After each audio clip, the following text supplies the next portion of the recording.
ꯃꯌꯥꯝꯕꯨ ꯊꯣꯏꯕꯤ ꯀꯩꯁꯥꯝꯅ ꯇꯔꯥꯝꯅ ꯑꯣꯛꯆꯕꯒ ꯂꯣꯏꯅꯅ ꯏꯀꯣꯛꯅꯣꯅ ꯈꯨꯔꯨꯝꯖꯔꯤ꯫ ꯉꯁꯤꯁꯨ ꯃꯍꯧꯁꯥꯒꯨꯝ ꯃꯌꯥꯝꯒꯤꯗꯃꯛꯇ ꯌꯥꯝꯅ ꯅꯨꯡꯉꯥꯏꯔꯕ ꯐꯨꯡꯒꯥ ꯋꯥꯔꯤ ꯑꯃ ꯄꯨꯗꯨꯅ ꯂꯥꯛꯆꯔꯤ꯫ ꯋꯥꯔꯤ ꯑꯁꯤꯕꯨ ꯊꯥꯕꯤꯔꯛꯄꯅ ꯕꯕꯤꯅꯥ ꯊꯣꯛꯆꯣꯝ꯫ ꯍꯧꯖꯤꯛ ꯃꯌꯥꯝꯒꯤ ꯃꯐꯝꯗ ꯋꯥꯔꯤ ꯑꯁꯤ ꯈꯨꯗꯣꯜ ꯇꯝꯖꯔꯤ꯫ ꯃꯌꯥꯝ ꯄꯨꯟꯅ ꯇꯥꯃꯤꯟꯅꯔꯁꯤ꯫ ꯂꯩꯀꯥꯏ ꯈꯨꯜ ꯑꯃꯗ ꯃꯧ ꯃꯈꯜ ꯃꯈꯜ ꯂꯩ꯫ ꯑꯐꯕꯤ ꯃꯧ, ꯐꯠꯇꯕꯤ ꯃꯧ꯫ ꯃꯌꯥꯝꯗꯨꯒꯤ ꯃꯔꯛꯇ ꯃꯨꯛꯇꯥ ꯈꯣꯝꯕꯤꯁꯨ ꯑꯐꯕꯤ ꯃꯧꯁꯤꯡꯒꯤ ꯃꯔꯛꯇ ꯆꯜꯂꯤ꯫ ꯃꯋꯥ ꯃꯄꯨꯔꯣꯏꯕ ꯅꯤꯡꯖꯕꯤ ꯃꯧꯅꯤ, ꯃꯆꯥ ꯑꯃꯠꯇ ꯂꯩꯇ꯭ꯔꯤ꯫ ꯌꯨꯝ ꯑꯗꯨꯗ ꯑꯍꯜ ꯑꯃꯠꯇ ꯂꯩꯇ꯭ꯔꯤ꯫ ꯄꯤꯕꯥꯒ ꯃꯨꯛꯇꯥ ꯈꯣꯝꯕꯤꯒ ꯃꯈꯣꯏ ꯑꯅꯤꯅ ꯑꯍꯜ ꯁꯛꯅ ꯂꯩꯕꯅꯤ꯫ ꯄꯤꯕꯥꯒꯤ ꯃꯆꯟꯅꯨꯄꯤ ꯄꯥꯟꯊꯣꯏ ꯀꯧꯕꯤ ꯑꯃꯈꯛꯁꯨ ꯂꯩ꯫ ꯃꯈꯣꯏ ꯑꯍꯨꯝꯇ ꯇꯔꯛ ꯇꯔꯛ ꯂꯩꯕꯅꯤ꯫ ꯄꯥꯟꯊꯣꯏ ꯃꯕꯨꯡ ꯃꯅꯝꯃꯕꯨ ꯌꯥꯝꯅ ꯅꯨꯡꯁꯤꯖꯩ꯫ ꯃꯅꯝꯃꯕꯨ ꯃꯃꯥꯒꯨꯝꯅ ꯂꯣꯏꯅꯩ꯫ ꯃꯨꯛꯇꯥ ꯈꯣꯝꯕꯤ ꯃꯥꯅꯁꯨ ꯃꯆꯜꯕꯨ ꯄꯣꯛꯃꯤꯟꯅꯕ ꯑꯃꯒꯨꯝꯅ ꯂꯣꯏꯅꯖꯩ꯫ ꯃꯣꯏꯇꯥꯆꯧ, ꯁꯦꯜꯗꯣ ꯈꯔꯒ ꯍꯥꯞꯄꯤꯔꯝꯃꯨ꯫ ꯄꯥꯟꯊꯣꯏꯒꯤꯁꯨ ꯀꯩꯊꯦꯜꯗꯒꯤ ꯀꯔꯤ ꯀꯔꯤꯅꯣ ꯂꯩꯅꯤꯅ ꯍꯥꯏꯕꯅꯤ꯫ ꯑꯩ ꯆꯠꯂꯝꯗꯥꯏꯗ ꯍꯥꯞꯄꯁꯨ ꯌꯥꯕ ꯅꯠꯇ꯭ꯔꯣ? ꯄꯤꯔꯤꯉꯩꯁꯤꯗ ꯄꯤꯔꯣ, ꯑꯃꯨꯛ ꯀꯥꯎꯅꯤ꯫ ꯍꯣꯏꯁꯦ, ꯍꯟꯗꯛꯇꯤ ꯁꯦꯜꯁꯤꯁꯨ ꯈꯔ ꯃꯔꯥꯡ ꯀꯥꯏꯅ ꯐꯪꯏ꯫ ꯂꯩꯅꯤꯡꯕꯈꯩ ꯂꯩꯍꯧ꯫ ꯃꯔꯨ ꯑꯣꯏꯕꯗꯣ ꯑꯗꯨꯈꯛ ꯂꯩꯅꯤꯗ, ꯀꯥꯟꯅꯗꯕꯗ ꯀꯔꯤꯕꯨ ꯂꯩꯗꯣꯏꯅꯣ? ꯍꯣꯏꯅꯦ, ꯃꯔꯨ ꯑꯣꯏꯕ ꯑꯋꯥꯠꯄꯈꯩꯗꯨ ꯂꯩꯔꯣ꯫ ꯄꯥꯟꯊꯣꯏꯅ, ꯇꯥꯆꯧ, ꯏꯃꯥꯟꯅꯕꯤꯒꯤ ꯄꯣꯠꯄꯥꯡꯁꯨ ꯂꯩꯗꯣꯏꯅꯤꯀꯣ? ꯍꯣ, ꯂꯧꯔꯦ ꯑꯩꯅ ꯏꯕꯥꯅꯤ ꯆꯠꯂꯒꯅꯦ ꯂꯩꯔꯨꯔꯁꯤ꯫ ꯈꯔ ꯉꯟꯅ ꯊꯣꯛꯈꯤꯕꯅ ꯐꯒꯗ꯭ꯔꯥ ꯈꯪꯗꯦꯗ, ꯊꯕꯛ ꯃꯐꯝ ꯌꯧꯕꯗ ꯍꯦꯛꯇ ꯊꯦꯡꯗꯣꯛꯈꯤꯕ꯫ ꯆꯥꯛꯅ ꯀꯃꯥꯏꯅ ꯇꯧꯗꯣꯏꯕ? ꯆꯥꯛꯄꯨꯗꯤ ꯑꯥꯗ ꯆꯥꯔꯁꯨ ꯌꯥꯏꯗ, ꯃꯝꯈꯤꯕꯗꯣ ꯅꯨꯡꯉꯥꯏꯇꯕꯒꯤ ꯋꯥꯅꯤ꯫ ꯑꯗꯨ ꯑꯣꯏꯔꯒꯅ ꯉꯟꯅ ꯊꯣꯛꯄꯤꯔꯣꯅꯦ꯫ ꯍꯣꯏꯅꯦ, ꯑꯗꯨꯅ ꯐꯔꯅꯤ꯫ ꯑꯩ ꯊꯣꯛꯅꯕ ꯇꯧꯔꯒꯦ꯫ ꯑꯗꯣ ꯅꯣꯏ ꯑꯅꯤ ꯑꯩ ꯂꯩꯇ꯭ꯔꯤꯉꯩꯗ ꯀꯣꯏꯆꯠ ꯆꯠꯀꯅꯨꯀꯣ꯫ ꯅꯨꯄꯤ ꯉꯥꯛꯇ ꯂꯩꯕꯅꯤꯅ ꯊꯕꯛ ꯏꯪꯈꯥꯡꯗꯣ ꯉꯟꯅ ꯂꯣꯏꯁꯤꯜꯂꯒ ꯊꯣꯡ ꯆꯦꯠꯅ ꯂꯣꯟꯁꯤꯜꯂꯒ ꯂꯩꯌꯨ꯫ ꯍꯣꯏ, ꯑꯗꯣ ꯃꯣꯏꯇꯥꯆꯧ, ꯂꯥꯏꯅꯤꯡꯊꯧꯒ ꯐꯖꯅ ꯈꯨꯔꯨꯝꯕꯤꯌꯨꯀꯣ꯫ ꯍꯦꯛꯇ ꯈꯨꯔꯨꯝꯗꯅ ꯆꯠꯈꯤꯅꯦꯕ꯫ ꯍꯣꯏ, ꯍꯥꯟꯅ ꯑꯃꯨꯛꯇ ꯈꯨꯔꯨꯝꯊꯣꯛꯈꯤꯒꯦꯁꯦ꯫ ꯑꯗꯣ ꯅꯣꯏ ꯑꯅꯤ ꯑꯩꯒꯤ ꯄꯣꯠ ꯆꯩꯗꯣ ꯈꯔ ꯀꯔꯤ ꯀꯔꯤ ꯑꯋꯥꯠ ꯑꯄꯥ ꯂꯩꯒꯦꯗꯣ ꯑꯝꯇ ꯌꯦꯡꯁꯤꯜꯂꯨꯁꯣ꯫ ꯑꯩ ꯏꯔꯨ ꯐꯠ ꯂꯨꯊꯣꯛꯂꯒꯅꯦ ꯑꯣꯏꯅ ꯂꯥꯏꯗꯣ ꯈꯨꯔꯨꯝꯃꯒꯦ꯫ ꯅꯣꯏ ꯀꯔꯤ ꯀꯔꯤꯅꯣ ꯑꯃꯨꯛꯇ ꯌꯦꯡꯉꯨ꯫ ꯍꯣꯏ, ꯈꯨꯗꯩꯁꯦ 3 ꯍꯥꯞꯄꯒꯦꯀꯣ꯫ ꯍꯣꯏ, ꯅꯪꯅ ꯌꯦꯡꯂꯒ ꯍꯥꯞꯄꯨ꯫ ꯑꯁꯨꯝꯅ ꯃꯈꯣꯏ ꯍꯔꯥꯎ ꯍꯔꯥꯎ ꯂꯩꯕ ꯏꯃꯨꯡꯅꯤ꯫ ꯃꯇꯝꯒꯤ ꯍꯨꯝꯂꯛꯄ ꯑꯉꯥꯎꯕ ꯃꯥꯂꯪ ꯃꯥꯅ ꯇꯨꯡꯗ ꯀꯔꯤꯕꯨ ꯊꯣꯛꯍꯟꯒꯗꯧꯔꯤꯕ? ꯃꯈꯣꯏ ꯀꯅꯥꯅꯁꯨ ꯏꯃꯨꯡ ꯑꯗꯨ ꯃꯍꯤ ꯂꯥꯡꯂꯛꯀꯅꯤ ꯍꯥꯏꯕꯒꯤ ꯑꯁꯥ ꯑꯃꯠꯇ ꯂꯩꯕ ꯅꯠꯇꯦ꯫ ꯑꯗꯨꯕꯨ ꯃꯄꯨꯒꯤ ꯅꯣꯡꯗꯝ ꯌꯦꯡꯕ ꯇꯥꯕꯅꯤ꯫ ꯉꯥꯏꯍꯥꯛ ꯂꯩꯔꯕ ꯃꯇꯨꯡ ꯄꯥꯔꯤꯁꯨ ꯆꯠꯅꯕ ꯊꯣꯛꯂꯛꯂꯤ꯫ ꯂꯩꯍꯧꯔꯣ, ꯐꯖ ꯂꯩꯌꯨꯀꯣ꯫ ꯑꯃꯝ ꯑꯊꯦꯡꯗ ꯃꯄꯥꯟ ꯊꯣꯛꯀꯅꯨꯀꯣ꯫ ꯍꯣꯏ, ꯐꯖꯅ ꯆꯠꯄꯤꯔꯨꯔꯣ꯫ ꯇꯥꯆꯧ, ꯑꯩꯒꯤ ꯍꯩꯀ꯭ꯔꯛꯇꯨ ꯄꯨꯔꯛꯑꯣ꯫ ꯍꯟꯗꯛꯇꯤ ꯈꯔ ꯌꯥꯝꯅ ꯄꯨꯔꯛꯎꯀꯣ꯫ ꯍꯣꯏ꯫ ꯑꯁꯨꯝꯅ ꯄꯤꯕꯥꯁꯨ ꯂꯪꯐꯩ ꯆꯠꯅꯕꯒꯤꯗꯃꯛ ꯊꯣꯛꯈ꯭ꯔꯦ꯫ ꯄꯥꯟꯊꯣꯏ, ꯊꯦꯡꯈ꯭ꯔꯦ꯫ ꯅꯣꯏ ꯇꯥꯆꯧ ꯆꯠꯂꯝꯗꯥꯏꯒꯤ ꯂꯥꯡꯉꯤꯉꯩꯗ ꯀꯩꯅꯣꯝ ꯍꯦꯛꯇ ꯊꯣꯡꯖꯟꯕ꯭ꯔꯥ ꯑꯗꯒꯤ ꯉꯥꯟꯖꯟꯕ꯭ꯔꯥ ꯑꯃ ꯇꯧꯔꯒꯅꯦ ꯆꯥꯔꯁꯤ꯫ ꯉꯥꯔꯤꯒ ꯎ ꯃꯣꯔꯣꯛꯀ ꯉꯥꯟꯁꯤꯜꯂꯁꯤ ꯏꯅꯝꯃ, ꯑꯗꯨꯒ ꯉꯥ ꯑꯇꯥꯎꯕꯗꯨꯒ ꯆꯥꯔꯁꯤ꯫ ꯑꯗꯨꯅ ꯐꯔꯦ, ꯁꯝꯖꯜꯂꯁꯤ꯫ ꯑꯗꯣ ꯀꯩꯊꯦꯜꯗꯣ ꯍꯌꯦꯡ ꯍꯦꯛꯇ ꯆꯠꯂꯨꯔꯁꯤ꯫ ꯏꯟꯁꯥꯡꯁꯨ ꯂꯩꯁꯤꯜꯂꯛꯇ꯭ꯔꯦ, ꯆꯥꯛꯈꯨꯝꯒꯤ ꯄꯣꯠ ꯆꯩꯁꯨ ꯈꯔ ꯂꯩꯅꯕ꯫ ꯍꯣꯏ꯫ ꯁꯣꯝꯗ ꯄꯤꯕꯥꯁꯨ ꯊꯕꯛ ꯃꯐꯝ ꯑꯗꯨ ꯌꯧꯔꯦ꯫ ꯀꯨꯟꯖꯣꯅ, ꯉꯜꯂꯤꯗ ꯉꯁꯤꯗꯤ꯫ ꯊꯦꯡꯅ ꯇꯨꯝꯕꯗꯣ ꯅꯨꯡꯉꯥꯏꯇꯦꯅ ꯆꯥꯛꯀ ꯆꯥꯔꯛꯇ꯭ꯔꯤ꯫ ꯁꯤꯗ ꯍꯦꯛꯇ ꯆꯥꯔꯒꯦꯅ꯫ ꯅꯪꯒꯤ ꯁꯔꯨꯛꯁꯨ ꯍꯥꯞꯇꯅ꯫ ꯑꯗꯨꯗꯤ ꯑꯃꯨꯛ ꯊꯣꯡꯒꯠꯄ ꯇꯥꯕꯅꯤꯅꯦ꯫ ꯀꯨꯟꯖꯣ ꯅꯣꯛꯂꯒ, ꯍꯣ, ꯐꯥꯒꯤ ꯇꯧꯕꯅꯤ ꯄ꯭ꯔꯚꯨ, ꯅꯪꯒꯤ ꯁꯔꯨꯛꯄꯨ ꯍꯥꯞꯇ꯭ꯔꯗꯤ ꯀꯩꯅꯣ? ꯅꯌꯨꯝꯗꯒꯤ ꯆꯥꯔꯁꯨ ꯑꯅꯤꯔꯛ ꯍꯟꯅ ꯆꯥꯕ ꯅꯪ ꯌꯥꯍꯧ ꯉꯟꯕꯤꯗꯨꯃꯒ ꯊꯣꯡꯖꯤꯜꯂꯦ꯫ ꯂꯩꯔꯁꯦ, ꯃꯍꯤ ꯃꯅꯥꯏ ꯈꯔ ꯇꯧꯔꯒ꯫ ꯌꯥꯏ, ꯌꯨꯝꯗꯗꯤ ꯁꯤꯒꯨꯝꯕꯁꯤ ꯇꯧꯗꯦ꯫ ꯅꯨꯄꯤ ꯑꯉꯥꯡ ꯃꯃꯥꯡꯗ ꯅꯨꯡꯉꯥꯏꯇꯦ꯫ ꯁꯤꯗ ꯂꯥꯛꯑꯕꯅꯤꯅ ꯈꯔ ꯇꯧꯔꯁꯨ ꯉꯥꯏ ꯀꯩꯅꯣ? ꯑꯗꯨꯗꯤ ꯄꯣꯠꯇꯨ ꯂꯧꯔꯁꯤ꯫ ꯆꯥꯛ ꯏꯟꯁꯥꯡꯗꯤ ꯂꯣꯏꯅ ꯂꯣꯏꯔꯒ ꯂꯩꯔꯝꯅꯤ꯫ ꯀꯔꯣꯝꯗꯩ ꯑꯣꯏꯅ ꯇꯧꯁꯤ ꯍꯥꯏꯅꯣ? ꯑꯕꯣꯛ ꯁꯈꯤꯒꯤꯗꯨꯅ ꯈꯔ ꯐꯠꯇ꯭ꯔꯣ? ꯍꯣꯏꯅꯦ, ꯑꯇꯩꯗꯤ ꯏꯁꯤꯡ ꯌꯥꯟꯕ꯭ꯔꯥ ꯀꯩꯅꯣ ꯏꯆꯝ ꯆꯝꯃꯤ꯫ ꯑꯕꯣꯛ ꯁꯈꯤꯒꯤꯅ ꯃꯒꯨꯟ ꯂꯩꯅꯤ꯫ ꯑꯁꯤ ꯍꯥꯏꯅꯗꯨꯅ ꯄꯤꯕꯥ ꯑꯃꯗꯤ ꯀꯨꯟꯖꯣ ꯃꯈꯣꯏ ꯇꯧꯗꯨꯅ ꯑꯕꯣꯛ ꯁꯈꯤꯒꯤ ꯌꯨ ꯌꯣꯟꯐꯝ ꯄꯣꯠꯐꯝ ꯑꯗꯨꯗ ꯂꯥꯛꯏ꯫ ꯍꯩꯃꯥ, ꯏꯕꯨꯡꯉꯣ, ꯄꯤꯕꯥ, ꯎꯗꯕ ꯀꯨꯏꯔꯦꯗ꯫ ꯑꯕꯣꯛ, ꯅꯁꯨꯁꯦ ꯌꯨꯝꯗ ꯆꯠꯂꯨꯕ ꯉꯁꯤꯗ ꯂꯥꯛꯄꯅꯤ꯫ ꯑꯗ ꯑꯕꯣꯛꯀꯤ ꯃꯅꯥꯛꯇ ꯀꯣꯏꯔꯨꯁꯦ ꯂꯥꯛꯏꯅꯤ꯫ ꯍꯣꯏ, ꯑꯗꯣ ꯅꯣꯏꯕꯨ ꯁꯤꯗ ꯇꯧꯒꯦ ꯍꯥꯏꯕ꯭ꯔꯥ ꯅꯠꯇ꯭ꯔꯒꯅ ꯃꯌꯨꯝ ꯑꯣꯏꯅ ꯄꯨꯈꯤꯒꯦ ꯍꯥꯏꯕ꯭ꯔꯣ? ꯀꯨꯟꯖꯣꯅ, ꯏꯅꯦ, ꯆꯥꯅꯕꯁꯨ ꯑꯥꯗ ꯁꯤꯜꯂꯝꯃꯤ, ꯑꯗꯨꯅ ꯃꯌꯨꯝ ꯑꯅꯤ ꯄꯤꯕꯤꯔꯣ, ꯄꯨꯈ꯭ꯔꯒꯦ꯫ ꯍꯣꯏ, ꯉꯥꯏꯍꯥꯛ ꯉꯥꯏꯌꯨꯀꯣ꯫ ꯑꯁꯤ ꯍꯥꯏꯗꯨꯅ ꯁꯈꯤꯗꯨ ꯃꯅꯤꯡꯂꯣꯝꯗ ꯆꯪꯂꯨꯔꯒ ꯌꯨ ꯃꯌꯨꯝ ꯑꯅꯤ ꯄꯨꯗꯨꯅ ꯊꯣꯛꯂꯛꯏ꯫ ꯏꯕꯨꯡꯉꯣ, ꯄꯣꯠꯁꯦ ꯃꯃꯜ ꯈꯔ ꯍꯦꯟꯒꯠꯂꯦ, 2.5 ꯄꯤꯔꯝꯃꯨ꯫ ꯀꯨꯟꯖꯣꯅ, ꯍꯣꯏ ꯑꯕꯣꯛ, ꯑꯁꯨꯝꯅ ꯃꯈꯣꯏ ꯍꯜꯂꯛꯂꯒ ꯊꯛꯄ ꯆꯥꯕ ꯂꯣꯏꯔꯗꯨꯅ ꯄꯣꯊꯥꯅꯈ꯭ꯔꯦ꯫ ꯅꯨꯃꯤꯠ ꯑꯗꯨ ꯍꯧꯈ꯭ꯔꯦ꯫ ꯃꯔꯛꯇ ꯊꯕꯛ ꯋꯥꯔꯨꯕ ꯅꯨꯃꯤꯠꯇ ꯁꯥꯈꯤꯒꯤ ꯄꯣꯠꯐꯝꯗ ꯆꯠꯇꯨꯅꯁꯨ ꯊꯛꯏ꯫ ꯃꯌꯨꯝ ꯑꯣꯏꯅ ꯂꯧꯔꯛꯇꯨꯅ ꯊꯕꯛ ꯁꯨꯐꯝꯅ ꯊꯛꯄꯁꯨ ꯌꯥꯎꯏ꯫ ꯁꯥꯈꯤꯒꯤ ꯃꯁꯨ ꯃꯦꯂꯩꯁꯨ ꯃꯕꯣꯛꯀꯤ ꯃꯇꯦꯡ ꯄꯥꯡꯕ ꯃꯔꯛꯇ ꯌꯥꯎꯕꯅ ꯄꯤꯕꯥꯍꯣꯏꯒꯁꯨ ꯈꯪꯅꯩ꯫ ꯅꯣꯡꯃ ꯄꯤꯕꯥꯍꯣꯏꯒꯤ ꯀꯥꯡꯕꯨꯗꯨ ꯁꯥꯈꯤꯒꯤ ꯄꯣꯠꯐꯝꯗ ꯐꯝꯗꯨꯅ ꯍꯤꯗꯥꯛ ꯊꯛꯂꯤ꯫ ꯅꯨꯄꯥ ꯈꯔꯁꯨ ꯄꯤꯕꯥꯍꯣꯏꯒꯤ ꯅꯥꯀꯟꯗ ꯐꯝꯗꯨꯅ ꯍꯤꯗꯥꯛ ꯊꯛꯂꯤ꯫ ꯀꯣꯏꯔꯦꯡꯅ "ꯏꯇꯥꯎ, ꯑꯩꯒꯤ ꯅꯨꯄꯤꯒꯗꯣ ꯄꯥꯝꯃꯛꯇ꯭ꯔꯦꯗ꯫ ꯂꯩꯁꯥꯔꯤꯉꯩꯗꯗꯤ ꯐꯅ ꯐꯖꯔꯝꯕꯅꯤ꯫ ꯏꯆꯥꯁꯤꯡꯗꯣ ꯁꯦꯟꯅꯕꯗꯩꯔ ꯈꯪꯗꯦ, ꯃꯁꯛꯀꯗꯣ ꯍꯅꯨꯕꯤꯁꯨ ꯃꯥꯟꯁꯤꯜꯂꯤ꯫ ꯑꯩꯈꯣꯏ ꯃꯦꯂꯩ ꯎꯔꯨꯕꯗꯒꯤꯁꯨ ꯍꯦꯜꯂꯤ ꯑꯩ ꯅꯨꯄꯤꯗꯣ ꯄꯥꯝꯃꯛꯇꯕ." ꯂꯥꯏꯕꯅ "ꯍꯦꯔꯥ ꯏꯇꯥꯎ, ꯑꯗꯨꯛ ꯄꯥꯝꯗ꯭ꯔꯒꯕꯨ ꯊꯣꯛ ꯈꯥꯏꯅ ꯊꯣꯛꯀꯣ ꯀꯩꯅꯣ? ꯃꯦꯂꯩ ꯑꯣꯏꯅ ꯂꯧꯁꯤꯜꯂꯒ ꯅꯨꯡꯉꯥꯏ ꯂꯩꯊꯣꯛꯎ ꯀꯩꯅꯣ? ꯑꯗꯨꯅ ꯐꯔꯗ꯭ꯔꯥ ꯈꯪꯗꯦꯗ." ꯑꯁꯤ ꯍꯥꯏꯅꯗꯨꯅ ꯅꯣꯛꯂꯤ꯫ ꯃꯦꯂꯩ ꯌꯥꯝꯅ ꯍꯩꯅꯗ꯭ꯔꯤ꯫ ꯁꯥꯈꯤꯁꯨ ꯁꯥꯎꯅꯤꯡꯉꯤ꯫ "ꯏꯕꯨꯡꯉꯣ ꯍꯣꯏ ꯊꯦꯡꯖꯤꯜꯂꯛꯑꯦ, ꯆꯠꯅꯔꯣ, ꯊꯣꯡ ꯂꯣꯜꯂꯒꯦ." ꯀꯣꯏꯔꯦꯡꯅ "ꯍꯦꯔꯥ ꯍꯅꯨꯕꯤ, ꯅꯪꯒꯤꯗꯣ ꯇꯥꯜꯂꯤꯕ ꯀꯥꯏꯗꯣ ꯌꯥꯝ ꯋꯥꯠꯂꯦ꯫ ꯑꯩꯈꯣꯏ ꯂꯩꯈꯤꯅꯤ꯫ ꯇꯥꯟꯒꯦ ꯍꯥꯏꯔꯒꯅ ꯑꯇꯩꯁꯨ ꯇꯥꯟ꯫ ꯃꯣꯏꯁꯨꯅꯦ ꯅꯣꯏꯁꯨꯅꯦ, ꯆꯠꯂꯣ ꯌꯥꯔꯦ, ꯊꯣꯡ ꯂꯣꯜꯂꯒꯦ꯫ ꯆꯥꯛ ꯊꯣꯡꯗ꯭ꯔꯤꯌꯦ, ꯑꯃꯨꯛꯇ ꯊꯣꯡ ꯂꯨꯈꯤꯒꯦ." ꯂꯥꯏꯕꯅ "ꯆꯠꯂꯨ ꯃꯌꯥꯝ ꯀꯩꯗꯧꯅꯔꯤꯒꯦ? ꯃꯄꯨꯅ ꯇꯥꯜꯂꯦ." "ꯏꯕꯨꯡꯉꯣ, ꯅꯈꯣꯏꯁꯨꯅꯤꯅꯦ ꯑꯕꯣꯛꯅ ꯍꯥꯏꯔꯤꯁꯦ." ꯑꯩꯈꯣꯏꯅ ꯂꯩꯈꯤꯅꯤ ꯍꯥꯏꯁꯦ ꯅꯪꯉꯣꯟꯗꯅꯦ ꯍꯅꯨꯕꯤ꯫ ꯑꯩꯈꯣꯏ ꯅꯤꯁꯥ ꯄꯥꯟꯗ꯭ꯔꯦ, ꯊꯛꯊꯈꯤꯗꯣꯏꯅꯤ꯫ ꯅꯣꯏꯒꯤꯁꯦ ꯎꯁꯤꯠꯇ꯭ꯔꯤꯔꯥ? ꯍꯥ? ꯅꯣꯏꯒꯤꯁꯦ ꯎꯁꯤꯠꯇ꯭ꯔꯤꯔꯥꯏꯕ? ꯏꯁꯨ ꯏꯕꯦꯟ ꯈꯛ ꯂꯩꯌꯦꯅ ꯎꯁꯤꯠꯇ꯭ꯔꯤꯔꯣ? ꯑꯩꯅ ꯆꯠꯂꯣ ꯍꯥꯏꯔꯤꯉꯩꯁꯤꯗ ꯌꯥꯝ ꯊꯨꯅ ꯆꯠꯂꯣ." ꯀꯣꯏꯔꯦꯡꯅ "ꯅꯪ ꯍꯥꯠꯇꯣꯛꯎꯔꯥ? ꯅꯪ ꯁꯤꯅꯤꯡꯉꯕꯣ? ꯍꯟꯖꯤꯟ ꯍꯥꯏꯔꯗꯤ ꯅꯪ ꯀꯌꯥ ꯅꯨꯡꯉꯥꯏꯔꯣꯏ." "ꯍꯥꯠꯀꯦ ꯍꯥꯏꯕ꯭ꯔꯣ? ꯏꯇꯨ ꯏꯃꯥꯟ ꯁꯣꯜꯂꯦꯗꯅ ꯂꯣꯏꯅ ꯉꯝꯃꯅꯤ ꯁꯤꯔꯣ?" ꯄꯤꯕꯥꯅ "ꯀꯩꯅꯣ ꯅꯣꯏꯅ ꯉꯁꯥꯏꯗꯒꯤ ꯉꯥꯡꯉꯤ ꯃꯌꯥꯝꯗꯣ? ꯑꯩꯈꯣꯏ ꯇꯥꯒꯦ ꯑꯃꯨꯛ ꯇꯥꯕꯅꯤ꯫ ꯅꯣꯏ ꯌꯥꯝ ꯍꯦꯟꯖꯤꯜꯂꯤ." "ꯌꯥꯔꯦ, ꯅꯈꯣꯏꯁꯨ ꯆꯠꯈ꯭ꯔꯣ꯫ ꯃꯐꯝꯁꯤꯗꯒꯤꯅꯦ ꯅꯣꯏ ꯂꯣꯏꯅ ꯆꯠꯈ꯭ꯔꯣ." "ꯑꯕꯣꯛ, ꯃꯣꯏꯅ ꯉꯥꯡꯂꯤꯕ ꯃꯌꯥꯝꯁꯦ ꯇꯥꯕ ꯌꯥꯝ ꯅꯨꯡꯉꯥꯏꯇꯦ꯫ ꯃꯤꯕꯨ ꯀꯅꯥ ꯂꯩꯇꯦ ꯍꯥꯏꯗꯨꯅ ꯀꯩꯁꯨ ꯂꯩꯇꯅ ꯈꯟꯕ." "ꯏꯕꯨꯡꯁꯤꯡ ꯆꯠꯄꯤꯔꯣ. ꯉꯁꯤꯒꯤꯗꯤ ꯊꯣꯡ ꯂꯣꯟꯁꯤꯟꯖꯔꯒꯦ. ꯑꯕꯣꯛꯁꯦ ꯃꯁꯥꯁꯨ ꯉꯝꯗꯕꯅꯤ." ꯀꯣꯏꯔꯦꯡꯅ "ꯅꯕꯣꯛꯁꯦ ꯍꯥꯠꯇꯣꯛꯑꯝꯃꯒ ꯅꯪ ꯑꯩꯒ ꯆꯠꯂꯁꯤꯔꯣ?" ꯄꯤꯕꯥ ꯀꯣꯏꯔꯦꯡꯒꯤ ꯋꯥꯍꯩꯗꯨ ꯇꯥꯕꯗ ꯀꯅꯥꯝꯇꯅ ꯈꯨꯝꯂꯛꯄ ꯅꯪꯗ꯭ꯔꯤꯉꯩ ꯀꯣꯏꯔꯦꯡꯒꯤ ꯃꯃꯥꯏꯗ ꯈꯨꯄꯥꯛꯅ ꯊꯥꯖꯤꯜꯂꯤ꯫ "ꯎꯁꯤꯠꯇꯕ, ꯅꯊꯤꯕꯣꯡ ꯊꯛꯆꯤꯜꯂꯒ ꯅꯁꯥꯒꯤ ꯅꯆꯤꯟꯁꯨ ꯋꯥꯔꯛꯄ ꯉꯝꯗꯕ." ꯂꯥꯏꯕꯅ "ꯑꯩꯒꯤ ꯏꯇꯥꯎꯗꯒ ꯈꯨꯄꯥꯛꯅ ꯊꯥꯏꯅꯦ, ꯑꯗꯨꯗꯤ ꯅꯪꯁꯨ." ꯑꯁꯤ ꯍꯥꯏꯗꯨꯅ ꯂꯥꯏꯕꯅꯁꯨ ꯑꯃꯨꯛ ꯐꯨꯖꯤꯜꯂꯤ ꯄꯤꯕꯥꯗ꯫ ꯃꯍꯩ ꯑꯃꯅ ꯑꯃꯒꯤ ꯃꯤꯆꯪ ꯆꯪꯅꯗꯨꯅ ꯐꯨꯗꯠꯅꯔꯛꯏ꯫ ꯀꯣꯏꯔꯦꯡ ꯅꯥꯔꯣꯟꯗꯒꯤ ꯊꯣꯛꯈ꯭ꯔꯒ ꯁꯥꯈꯤꯍꯣꯏꯒꯤ ꯆꯥꯛꯈꯨꯝ ꯂꯩꯔꯤꯕꯗꯣꯝꯗ ꯌꯦꯡꯂꯛꯄꯗ ꯊꯥꯡ ꯁꯣꯔꯤ ꯑꯃ ꯂꯩꯔꯤꯕꯗꯨ ꯇꯥ ꯄꯥꯏꯗꯨꯅ ꯄꯥꯔꯤ ꯇꯝꯅ ꯆꯦꯟꯁꯤꯜꯂꯛꯄꯗ ꯁꯥꯈꯤꯅ ꯎꯔꯕꯗ ꯁꯣꯏꯅꯕ ꯇꯥꯔꯦ ꯈꯟꯗꯨꯅ ꯈꯥꯝꯗꯣꯛꯀꯦ ꯈꯟꯅ ꯆꯦꯟꯁꯤꯜꯂꯛꯄꯗ ꯊꯥꯡ ꯑꯗꯨꯗ ꯁꯥꯈꯤꯒꯤ ꯃꯕꯨꯛꯇ ꯑꯣꯏꯅ ꯊꯤꯟꯈ꯭ꯔꯦ꯫ ꯀꯣꯏꯔꯦꯡ ꯃꯃꯤꯠ ꯃꯅꯥ ꯊꯛꯀꯠꯂꯤ, ꯑꯗꯨꯒ ꯄꯟꯊꯗ ꯀꯅꯥꯁꯨ ꯍꯟꯅ ꯌꯦꯡꯂꯝꯗꯅ ꯃꯐꯝ ꯑꯗꯨ ꯊꯥꯗꯣꯛꯇꯨꯅ ꯆꯦꯟꯈ꯭ꯔꯦ꯫ ꯂꯥꯏꯕꯁꯨ ꯁꯥꯈꯤꯅ लाउखिबगी मखोलदु तादुन येंथोरकपदा ओइरमलिबा फिबमदुदा सोय लाउख्रदुना खंगौदुना चेनख्रे। मेले मबोकी फिबमदुदा मनाक्ता संगसिंदुना अबोक ताब्रो से अबोक मिट पांगो अबोक मिट पांगो ऐ थादोगलगा चलबो अबोक ऐ कनागा लेवाइबनो अबोक मिट पांगो नसुबु कनादा सिनरमलगी अबोक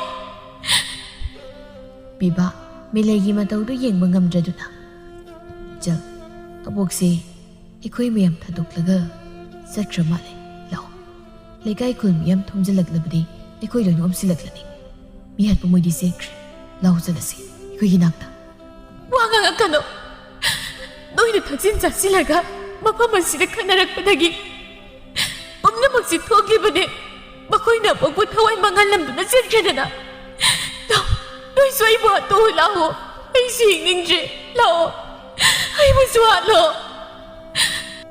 इसन अखोइदि अदुमना कशि तौरoi नंग अखोइबु थाजौ कोन इंगना नंगी लेफम सिलगे अगुसिगिदि अखोइगा पुना चक्रसि खुलगी मीना नंगबुसु फन हाइनबिररोइ दुइगी नाक्ता चलगा अइबु नखोइगी सानापतकुम सराक तमगे खलिब्रा चलो ऐ नखोइ कनामतगा चलोइ तुइ कनामता सिनाहल अबोकु ऐना आत्मनि हाइगनि चटपिख्रु ऐ नोइगी नसक्तो अमुकन उबा पामद्रे पिबा मखोइ मफमसिदा कुइने लेथरबदि अफबा ओइररोइ खल्लगा मिलैबु पमखत्तुना मखोइगी थबक सुफम तबना लाई Melaisu lauri adubu nupa mana purakpana mafam adu yauri.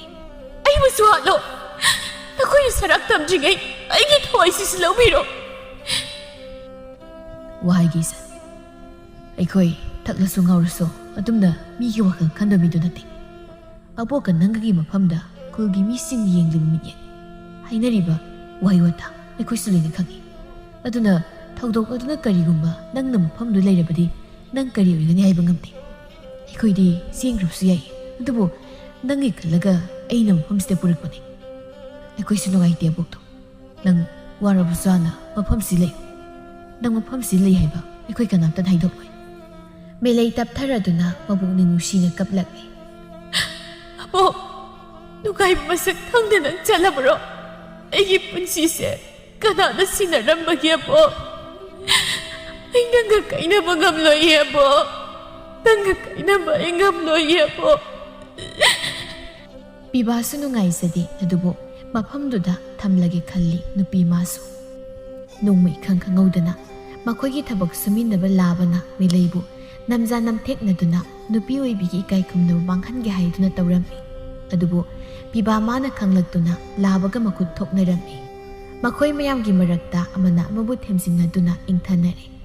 Pibana makhoi mayamgi maraktagi hena minungsi sawu misakhaidu oibanara mana wakal muna khalamatung warep ama laurei. Konjo ai wakal muna khalabadungda beleise aigi yumda puduna chatlage haina khali. Kunjo ngakna kainu nang haidubo mugdana kamdokpa masu leise salo aina fazana hairage masu soidana yaningani khali natrabadi isan beleise magi sanjafam leite adu kaya nungaido mandeda ibana ngaido kashu tawai aigi sel panthoiga manam maniga raw raw leise salo aini yanam silagi hayeng imele ubuduna salagi aduga laikai tana sinaramlaga mafamsida ai mu halaki kai haiduna khangjabiba aigidi isa yami aina sel yam paibs natabanina aisu kashu ai bangamtri nangna fani de taw ai yumda dum leizaruki aina maram oiraga migi yum ka henbadi pabdi taw ngambisu tani ai ima pabu ngamadi abokna thambiram liba yumaduda atubak punsi silenjagi madu yabana tini mili nang sukhang labnatro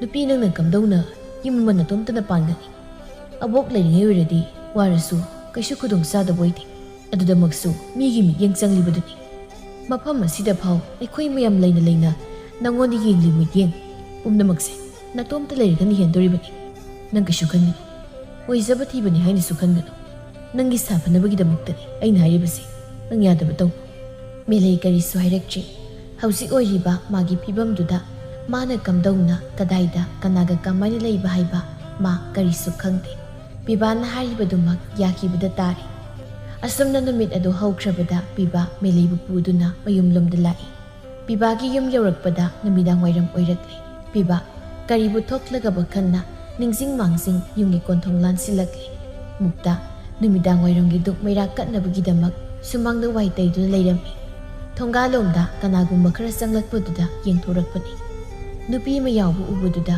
jingnana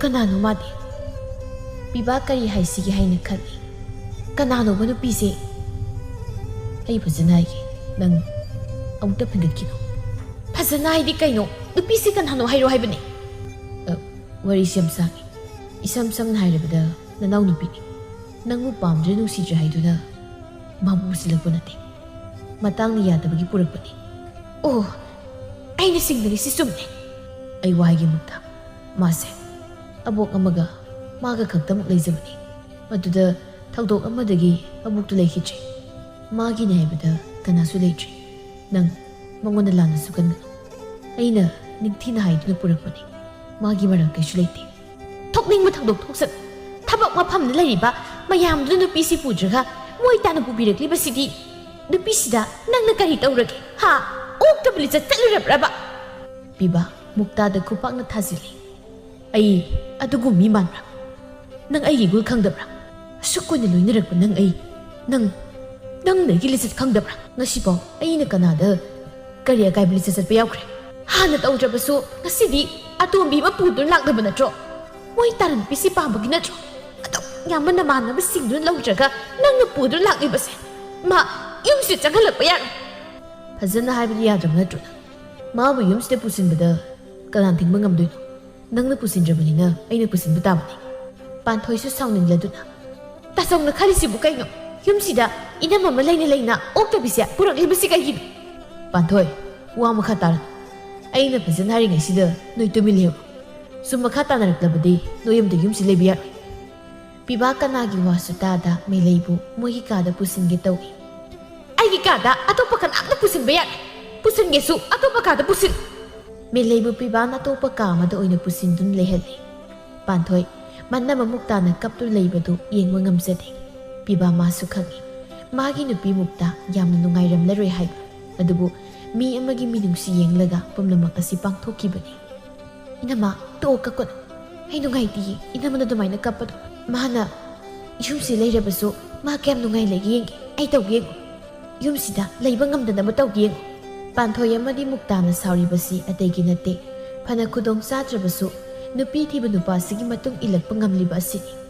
ꯑꯗꯨꯗꯁꯨ ꯅꯠꯇꯅ ꯃꯥꯒꯤꯗꯃꯛ ꯃꯤ ꯑꯃꯒꯤ ꯏꯃꯨꯡꯕꯨ ꯊꯨꯒꯥꯏꯔꯦ ꯍꯥꯏꯅ ꯈꯜꯂꯤꯕꯅꯤ. ꯑꯗꯨꯒ ꯑꯗꯨꯛ ꯌꯥꯝꯕ ꯅꯨꯄꯥ ꯑꯗꯨꯒꯤ ꯃꯇꯨꯡ ꯏꯟꯗ꯭ꯔꯒ ꯃꯥꯒꯤ ꯅꯨꯄꯥꯒꯤ ꯃꯇꯨꯡ ꯏꯜꯂꯛꯂꯤꯕꯁꯤ ꯍꯥꯟꯅꯗꯒꯤ ꯃꯔꯤ ꯂꯩꯅꯔꯦ ꯍꯥꯏꯅ ꯈꯜꯂꯤꯕꯅꯤ. ꯑꯆꯨꯝꯕꯁꯨꯅꯤ. ꯃꯥꯒꯤ ꯅꯨꯄꯥꯅ ꯑꯇꯣꯞꯄ ꯅꯨꯄꯤ ꯑꯃ ꯄꯨꯁꯤꯜꯂꯛꯄꯗ ꯀꯅꯥꯒꯤ ꯅꯨꯄꯤꯅ ꯅꯨꯡꯉꯥꯏꯅ ꯂꯩꯊꯣꯛꯄ ꯉꯝꯒꯅꯤ? ꯃꯦꯂꯩꯃꯥꯁꯨ ꯊꯥꯡꯖꯤꯜꯂꯤꯕ ꯈꯣꯡꯊꯥꯡꯁꯤ ꯑꯆꯨꯝꯕ ꯅꯠꯇꯦ ꯍꯥꯏꯕꯗꯤ ꯈꯪꯏ. ꯑꯗꯨꯕꯨ ꯃꯥꯒꯤ ꯄꯨꯟꯁꯤꯗꯣ ꯀꯔꯣꯝꯗ ꯆꯠꯀꯗꯧꯔꯤꯕꯅꯣ ꯍꯥꯏꯕ ꯃꯁꯥꯅ ꯇꯁꯦꯡꯅ ꯈꯪꯖꯗ꯭ꯔꯤ. ꯇꯧꯔꯤꯕ ꯊꯣꯛꯂꯤꯕ ꯊꯧꯗꯣꯛ ꯄꯨꯝꯕꯗꯣ ꯃꯥꯗꯤ ꯃꯪꯒꯨꯝꯅ ꯇꯧꯔꯤ. ꯄꯥꯟꯊꯣꯏ ꯑꯃꯗꯤ ꯃꯨꯛꯇ ꯀꯔꯤꯁꯨ ꯍꯥꯏꯗꯦ ꯃꯦꯂꯩꯗ. ꯃꯈꯣꯏ ꯑꯅꯤ ꯋꯥ ꯇꯥꯅꯕ ꯂꯣꯏꯔꯕꯅꯤ. ꯄꯤꯕꯥꯅ ꯍꯦꯛ ꯆꯠꯈꯤꯕꯒ ꯃꯈꯣꯏ ꯑꯅꯤꯅ ꯃꯦꯂꯩꯕꯨ ꯂꯩꯕ ꯉꯝꯗꯅꯕ ꯁꯤꯜꯂꯁꯤ ꯍꯥꯏꯗꯨꯅ ꯂꯩꯔꯤ. ꯄꯤꯕꯥ ꯃꯥꯁꯨ ꯌꯨꯝ ꯑꯗꯨꯗ ꯏꯪꯅ ꯂꯩꯕꯒꯤ ꯃꯃꯤ ꯎꯔꯛꯄꯗꯨꯗ ꯊꯕꯛ ꯁꯨꯕ ꯆꯠꯂꯒꯦ ꯍꯥꯏꯅ ꯈꯜꯂꯤ. ꯄꯥꯟꯊꯣꯏ, ꯅꯅꯝꯇꯣꯟꯁꯤꯁꯨ ꯈꯔ ꯀꯧꯕꯤ ꯉꯥꯡꯕꯤꯌꯨꯅꯦ. ꯃꯇꯣꯝꯇ ꯂꯩꯕꯗꯨ ꯅꯨꯡꯉꯥꯏꯔꯣꯏ. ꯄꯥꯟꯊꯣꯏ ꯃꯇꯥꯡ ꯆꯥꯅ ꯍꯨ ꯈꯔ ꯀꯥꯝꯍꯧꯒꯦ ꯈꯟꯗꯨꯅ ꯍꯥꯏꯔꯛꯏ. ꯇꯜꯂꯤꯗ ꯇꯥꯆꯧ. ꯅꯍꯥꯟꯁꯨ ꯇꯥꯆꯧꯅ ꯀꯩꯊꯦꯜ ꯆꯠꯂꯤꯉꯩꯗ ꯏꯅꯝꯃ ꯏꯕꯥꯅꯤꯅ ꯀꯤꯍꯣꯝ ꯆꯥꯁꯤꯅ ꯃꯉꯣꯟꯗ ꯀꯧꯊꯣꯛꯑꯦ. ꯑꯗꯨꯒꯗꯤ ꯀꯩꯁꯨ ꯍꯥꯏꯔꯛꯇꯕꯩ ꯋꯥꯅꯤ. ꯏꯅꯝꯃꯅꯁꯨ ꯀꯧꯋꯦ, ꯀꯩꯝ ꯈꯨꯝꯃꯛꯇꯦ. ꯃꯕꯨꯛ ꯈꯔ ꯐꯠꯇ ꯃꯥꯜꯂꯤ. ꯊꯕꯛꯁꯨ ꯑꯝꯇ ꯌꯥꯎꯗꯦ. ꯇꯥꯆꯧ ꯂꯩꯇꯕ ꯀꯥꯟꯗ ꯑꯗꯨꯝ ꯇꯨꯝꯃꯒ ꯂꯩꯌꯦ. ꯑꯩꯁꯨ ꯇꯥꯆꯧꯗ ꯍꯥꯏꯕꯗꯣ ꯇꯟꯗꯅ ꯀꯩꯁꯨ ꯍꯥꯏꯗꯕꯅꯤ. ꯍꯥꯟꯅ ꯁꯥꯎꯅꯤꯡꯉꯝꯃꯁꯨ ꯏꯅꯝꯃ ꯑꯇꯣꯝꯕꯤꯅꯤ ꯈꯜꯂꯒ ꯀꯩꯁꯨ ꯈꯟꯖꯗ꯭ꯔꯕꯅꯤ. ꯑꯗꯨꯒꯗꯤ ꯃꯥꯗꯤ ꯀꯩꯅꯣꯝ ꯇꯧꯏ. ꯇꯥꯆꯧ ꯂꯩꯇ꯭ꯔꯗꯤ ꯆꯥꯛꯁꯨ ꯄꯨꯟꯅ ꯆꯥꯁꯤ ꯌꯥꯗꯦ. ꯃꯥꯒꯤ ꯀꯥꯗ ꯑꯗꯨꯝ ꯄꯨꯁꯤꯟꯈꯤ. ꯑꯩꯅꯗꯤ ꯏꯅꯝꯃꯅꯦ ꯅꯨꯡꯁꯤꯅ ꯀꯧꯖꯔꯒ ꯃꯥꯗꯤ ꯁꯨꯛꯈꯨꯝ ꯈꯨꯝꯃꯛꯇꯦ. ꯄꯤꯕꯥ ꯁꯣꯔ ꯁꯥꯡꯅ ꯍꯣꯟꯊꯔꯒ ꯐꯔꯦꯁꯦ, ꯃꯥꯁꯨ ꯏꯀꯥꯏꯗꯅ ꯇꯧꯔꯤ ꯑꯣꯏꯔꯝꯅꯤ. ꯈꯔ ꯂꯩꯔꯒ ꯐꯖꯔꯛꯀꯅꯤꯗ. ꯑꯗꯣ ꯇꯥꯆꯧꯁꯨ ꯍꯌꯦꯡꯗꯒꯤꯗꯤ ꯊꯕꯛ ꯑꯃꯨꯛ ꯆꯠꯂꯒꯦ ꯈꯜꯂꯤ. ꯅꯅꯝꯃꯅꯤꯅ ꯈꯠꯅꯔꯁꯨ ꯅꯪꯅ ꯈꯔ ꯈꯥꯝꯗꯣꯛꯎꯀꯣ. ꯇꯥꯆꯧ, ꯏꯅꯝꯃ ꯑꯍꯜꯗꯤ ꯏꯅꯝꯇꯣꯟꯁꯦ ꯌꯥꯝ ꯅꯨꯡꯁꯤꯕꯅꯤ.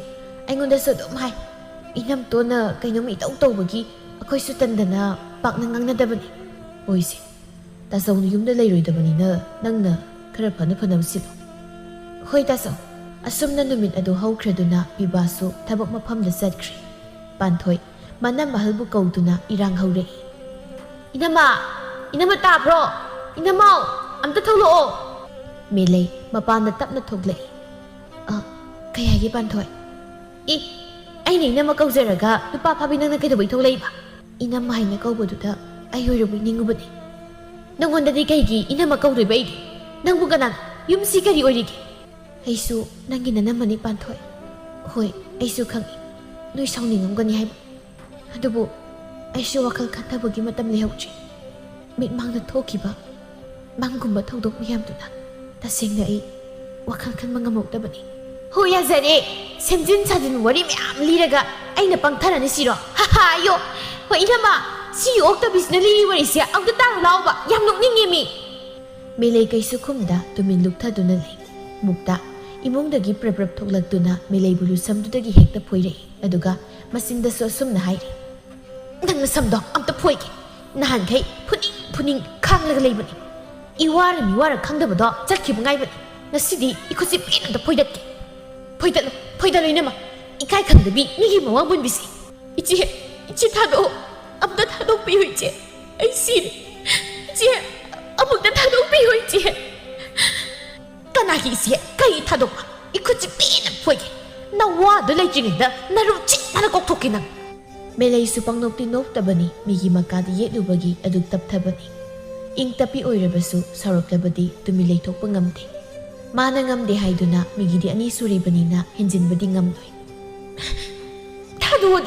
ꯊꯥꯗꯣꯛꯑꯗꯅ ꯃꯦꯂꯩ ꯃꯨꯛꯇꯥꯒꯤ ꯃꯈꯨꯠꯇꯨ ꯄꯥꯏꯗꯨꯅ ꯂꯩꯊꯦꯛꯏ ꯑꯩꯁꯨ ꯃꯤꯅꯤ ꯑꯩꯁꯨ ꯆꯩꯅꯥ ꯐꯥꯎꯋꯦ ꯑꯩ ꯑꯣꯏꯕꯁꯤ ꯊꯥꯗꯣꯛ ꯁꯤꯔꯦ ꯍꯥꯏꯕꯅꯤ ꯍꯤꯡꯆꯥꯕꯤ ꯄꯥꯟꯊꯣꯏ ꯃꯈꯨꯠꯁꯤꯝꯇ ꯐꯥꯎꯋꯣ ꯄꯥꯟꯊꯣꯏꯁꯨ ꯆꯦꯟꯁꯤꯜꯂꯛꯇꯨꯅ ꯃꯦꯂꯩꯒꯤ ꯃꯈꯨꯠꯇꯨ ꯄꯥꯏꯗꯨꯅ ꯂꯩꯊꯦꯛꯏ ꯅꯪꯒꯨꯝꯕꯅꯁꯨ ꯏꯅꯝꯃꯒꯤ ꯃꯈꯨꯠꯇ ꯂꯩꯊꯦꯛꯗꯅ ꯏꯅꯝꯃ ꯌꯥꯔꯦ ꯁꯤꯔꯅꯤ ꯅꯣꯡꯃꯒꯤ ꯈꯔ ꯇꯣꯠꯁꯦ ꯃꯥ ꯀꯌꯥꯝ ꯀꯨꯏ ꯂꯩꯕ ꯉꯝꯕ ꯌꯦꯡꯒꯦꯕ ꯃꯦꯂꯩ ꯇꯞꯊꯔꯒ ꯏꯆꯦ ꯑꯩ ꯁꯨꯃꯥꯏꯅ ꯈꯠꯅ ꯆꯩꯅꯕꯁꯤ ꯄꯥꯝꯗꯦ ꯌꯥꯝ ꯅꯨꯡꯁꯤꯅꯅ ꯂꯩꯁꯦ ꯏꯆꯦ ꯍꯣꯏꯅ ꯈꯨꯠ ꯊꯔꯁꯨ ꯈꯨꯠ ꯍꯟꯒꯦꯗꯤ ꯈꯜꯂꯨꯗꯕꯅꯤ ꯑꯗꯨꯕꯨ ꯑꯩꯁꯨ ꯃꯤꯅꯤꯅ ꯆꯩꯅꯥꯗꯤ ꯐꯥꯎꯏ ꯑꯩꯅ ꯂꯥꯜꯂꯨꯔꯦ ꯈꯟꯗꯨꯅ ꯇꯨꯃꯤꯟꯅ ꯂꯩꯕꯅꯤ ꯍꯧꯖꯤꯛꯇꯤ ꯍꯧꯈ꯭ꯔꯦ ꯑꯩꯁꯨ ꯌꯨꯝꯁꯤꯒꯤ ꯃꯤ ꯑꯣꯏꯔꯕꯅꯤ ꯀꯔꯤ ꯅꯪꯕꯨ ꯌꯨꯝꯁꯤꯒꯤ ꯃꯤꯅꯦꯕ ꯑꯝꯇꯕꯨ ꯅꯣꯛꯀꯦ ꯅꯁꯥꯅ ꯏꯀꯥꯏꯕꯒ ꯐꯥꯎꯗꯕ꯭ꯔꯣ ꯅꯪꯅ ꯉꯥꯡꯖ ꯁꯥꯏꯗꯨꯕꯣ ꯏꯀꯥꯏ ꯈꯪꯗꯕꯤ ꯃꯥꯏꯊꯥꯕꯤ ꯄꯥꯟꯊꯣꯏꯅ ꯅꯪꯅ ꯌꯨꯝꯁꯤꯗ ꯂꯩꯒꯦ ꯍꯥꯏꯔꯗꯤ ꯃꯤꯅꯥꯏ ꯑꯣꯏꯅ ꯂꯩꯒꯗꯕ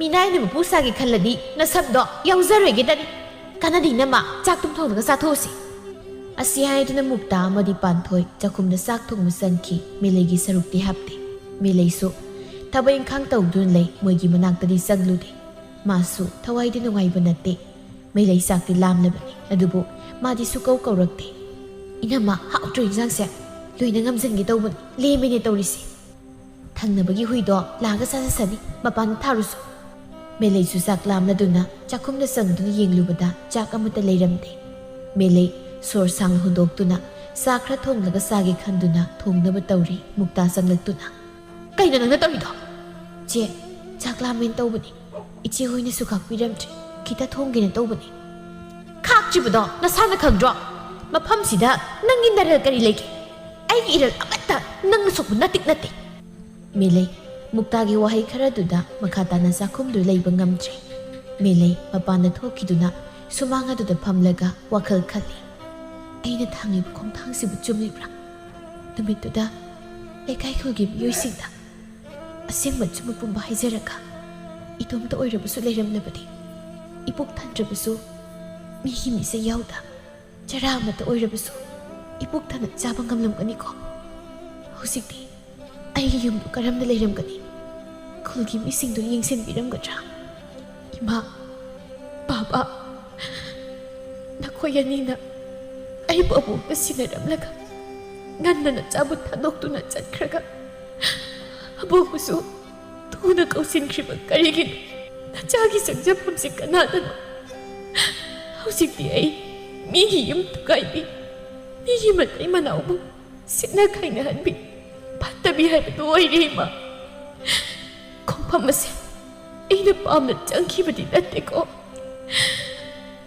ꯃꯦꯂꯩ ꯆꯥꯛ ꯌꯥꯝꯅ ꯂꯥꯝꯂꯦ ꯑꯗꯨꯕꯨ ꯀꯔꯤꯁꯨ ꯆꯥꯅꯤꯡꯉꯥꯏ ꯂꯩꯇꯦ ꯃꯥꯒꯤ ꯃꯈꯨꯠꯇ ꯄꯤꯕꯥꯅ ꯀꯔꯤꯁꯨ ꯁꯤꯟꯅꯔꯝꯗꯦ ꯆꯥꯛꯈꯨꯝꯒꯤ ꯄꯣꯠꯆꯩ ꯃꯔꯥꯡ ꯀꯥꯏꯅ ꯂꯩꯁꯤꯟꯗꯨꯅ ꯊꯝꯕꯤꯔꯝꯕꯅꯤ ꯑꯩ ꯍꯧꯖꯤꯛ ꯀꯩꯗꯧꯒꯅꯤ ꯑꯩꯕꯨ ꯃꯐꯝꯁꯤꯗꯗꯤ ꯈꯪꯅ ꯆꯥꯟꯅꯕ ꯀꯅꯥꯁꯨ ꯂꯩꯇꯦ ꯀꯅꯥꯒꯤ ꯃꯐꯝꯗꯅꯣ ꯑꯩꯅ ꯆꯪꯗꯨꯅ ꯅꯤꯔꯨꯒꯗꯕ ꯑꯁꯨꯝꯅ ꯃꯦꯂꯩ ꯆꯥꯛ ꯌꯥꯝꯅ ꯂꯥꯝꯂꯕꯁꯨ ꯑꯗꯨꯃꯛ ꯆꯔꯥ ꯍꯦꯜꯂꯤ ꯑꯌꯨꯛꯇ ꯃꯨꯛꯇꯥ ꯃꯝꯂꯤꯉꯩꯗ ꯍꯧꯒꯠꯇꯨꯅ ꯃꯦꯂꯩꯕꯨ ꯂꯥꯀꯧ ꯀꯧꯗꯨꯅ ꯍꯧꯗꯣꯔꯛꯏ ꯃꯤꯅꯥꯏ ꯅꯨꯕꯤ ꯅꯪ ꯍꯧꯖꯤꯛꯐꯥꯎ ꯍꯧꯒꯠꯇ꯭ꯔꯤꯕ꯭ꯔꯥ ꯅꯪꯕꯨ ꯃꯍꯥꯔꯥꯅꯤꯔꯣ ꯌꯥꯝ ꯊꯨꯅ ꯍꯧꯒꯠꯂꯛꯎ ꯍꯦ ꯇꯥꯗ꯭ꯔꯥ ꯑꯩꯅ ꯍꯥꯏꯁꯦ ꯃꯦꯂꯩ ꯊꯣꯡ ꯇꯞꯅ ꯍꯥꯡꯗꯣꯔꯛꯏ ꯏꯆꯦ ꯅꯣꯡ ꯉꯥꯟꯗ꯭ꯔꯤꯅ ꯍꯧꯒꯠꯇꯕꯅꯤ ꯍꯧꯖꯤꯛꯄꯨ ꯅꯣꯡ ꯉꯥꯟꯗ꯭ꯔꯤꯒꯥꯏꯅ ꯏꯕꯦꯝꯃ ꯅꯄꯨꯟꯁꯤꯗꯨꯅ ꯉꯟꯅ ꯍꯧꯒꯠꯄꯗꯤ ꯍꯩꯔꯛꯇ꯭ꯔꯕꯅꯤꯅ ꯍꯧꯖꯤꯛꯁꯦ ꯌꯥꯝ ꯉꯜꯂꯤꯕ ꯑꯣꯏꯔꯦꯀꯣ ꯃꯦꯂꯩ ꯀꯩꯁꯨ ꯈꯨꯝꯗꯦ ꯇꯨꯃꯤꯟꯅ ꯗꯨꯃꯛ ꯂꯩ ꯍꯧꯖꯤꯛ ꯁꯨꯃꯥꯡ ꯃꯥꯡꯒꯣꯜ ꯂꯣꯏꯅ ꯁꯤꯗꯣꯛ ꯁꯦꯡꯗꯣꯛꯂꯒꯅꯦ ꯋꯥꯏ ꯇꯩꯊꯣꯛꯎ ꯑꯗꯨꯒ ꯑꯩꯒꯤ ꯏꯔꯨꯖꯅꯅꯕ ꯏꯁꯤꯡ ꯑꯁꯥꯕ ꯊꯥꯡꯒꯠꯂꯝꯒꯗꯕꯅꯤ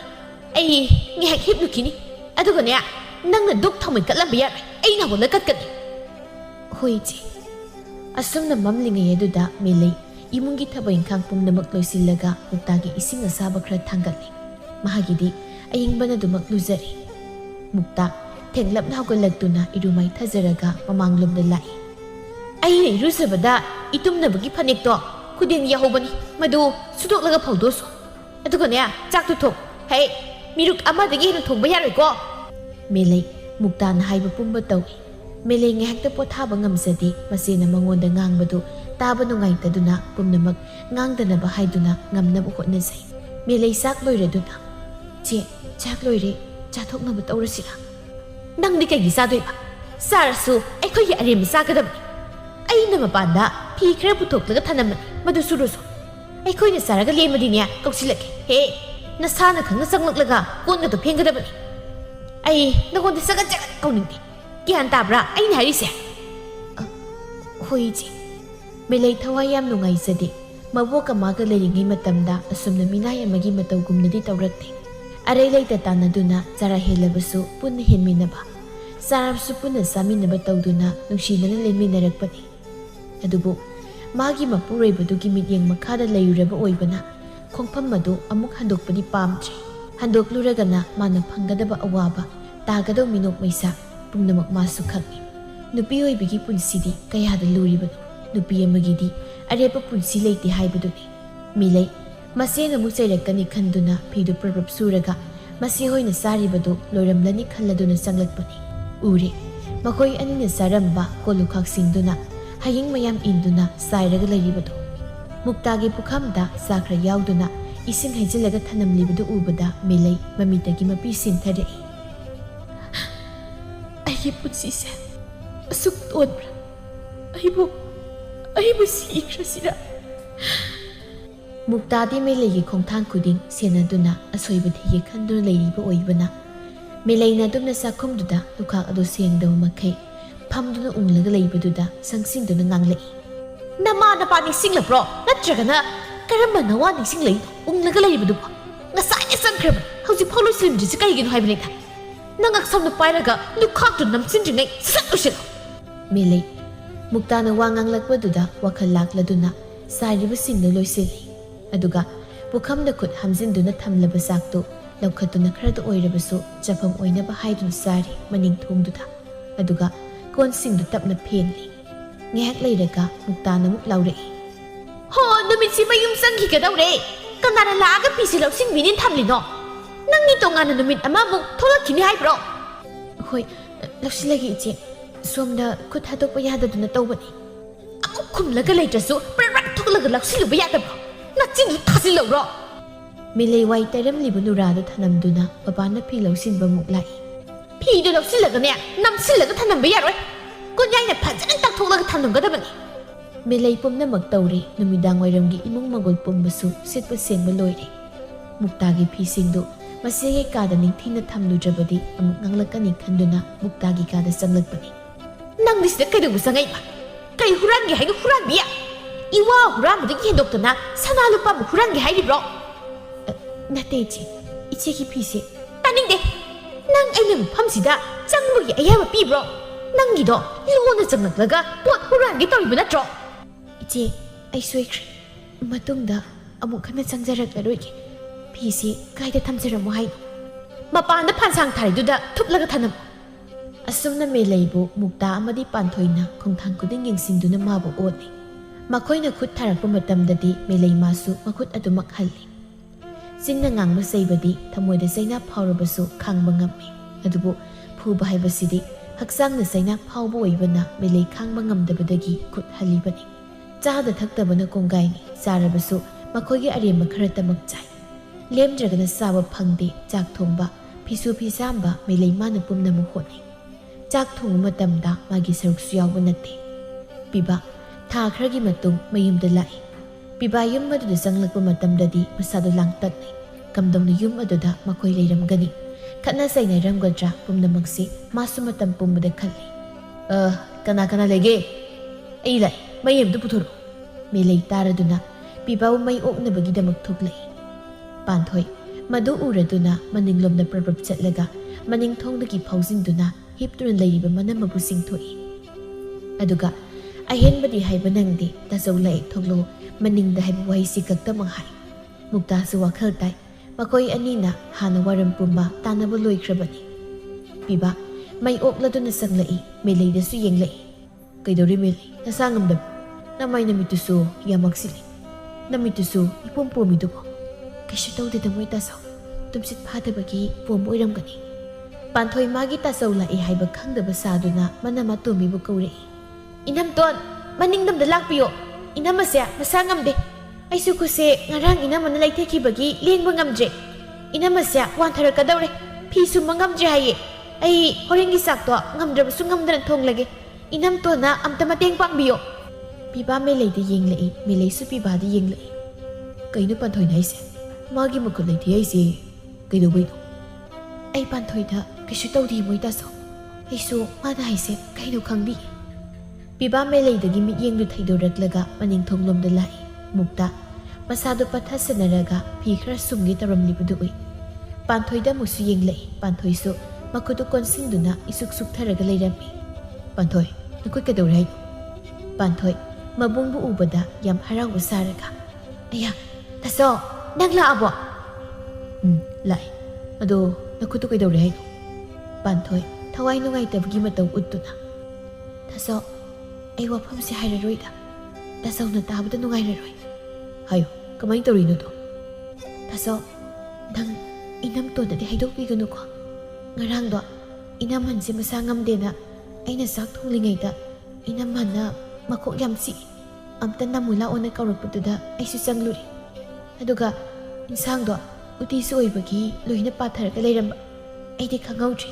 Adugi inam mana magi insang thongba loidringai inam hangi seba tawina aigi khusi leitheklaga uti do aingon haiji leiba. Uti do saba halambagi phabani. Natride ai isase loina pokthoklamgadabani. Tasingna madumak tawbra. Hoi ado inam to na di kaisu hairunu ko tasau sakraga ai mukuni ai inam to siam ki. Piba sor sang hontharaga. Aina di kana leijeng khanduna mabu yumsida sangjaba piraga. Mana di aigi mung magi mungmangni khanjabako. Pare kaisu khalrunu. Ai matam khara thabuk mafamda chalaroi. Aigi mangda karigumba taroklabadi mabu yumsi leiba yaroi. Melei su taribani ma wakhal yam nungaizade. Asuk tona leiba mabu aduk taw ngambi amagi matawgum semjin sajin wa kaya ama haibaduda yam nungaizaramte. Adubu chekta seksilaklabadi makoi amata oikini khanduna mana di pibada pau amata tamsade. Melei sak thongi phawu phangjakhije piba lakpadagi mukta amadi Panthoina thabuk pumba tawkri. Panthoi amadi mukta makoi anigi matawdusu melei bu yam kina satpa magumna tawri. Melei di wakhal tajade. Ina chak loire charadra natraga nangi ka ta pusilaktoiro. Iche ai su dum charagi punna sarasi. Hoi adudi ai sak thiba yarabo. Hoi iche. Piba sakhum maduda jangai du leiba oibana makoi anina piba gi mamangda tawsinaribani. Matangduda Panthoina su maju thaksilei. Inama inam tongi sak safamse ising khiktoklagi yarabo. Mukta hoi pidadu su tharo changakpana halani. Piba makoina tawribadu adumak yengi. Panthoi mabungi mamangduda oida padaba taki kumhai kayani sanariba. Piba gi sakluk thagadoriba mafam adugi nakanda melegi su chak thai. Makoi anigi khaktamakni tharibadu piba karino khandun hanglei. Kaino nakoi anigi di. Inauga moita gana sathokpiro. Loiraga Panthoi bani muksarage. Kaino ni noina haiduba. Aikoi puna saminaba natraga nakoi puna saminabam tawba yatro. Akoi ni hana kaigi sadoino. Moita inauna horina munganglakani. Moita lakanda asumna tawgadabni haye mana. Yani adum sabiro inausu sangani. Ai kaya hinadeko nakoi tawrise. Nati sibu kana hongnage haibani. Taso chakto sathokpiro. Horen tasau chaktoklaga nasan kaigumma khara haijagi. Inam tona takrabadi aikoi kari oigani haiba ngamde. Matangduda melei su chakhummaduda sanglai. Piba melei da mamito khana yengduna. Kaino nangna thabamtu yaudridi. Melei nupi ani tuda kiruk yenglaga. Ichi hoina thabakamta yawganu hai. Kaigino ba? Nangona moina thabak yawganu haibagi maram karigino haibani. Ichena melei gi wada loijringai Panthoi kapsinaraga. Ai asingbado loina hagi taso.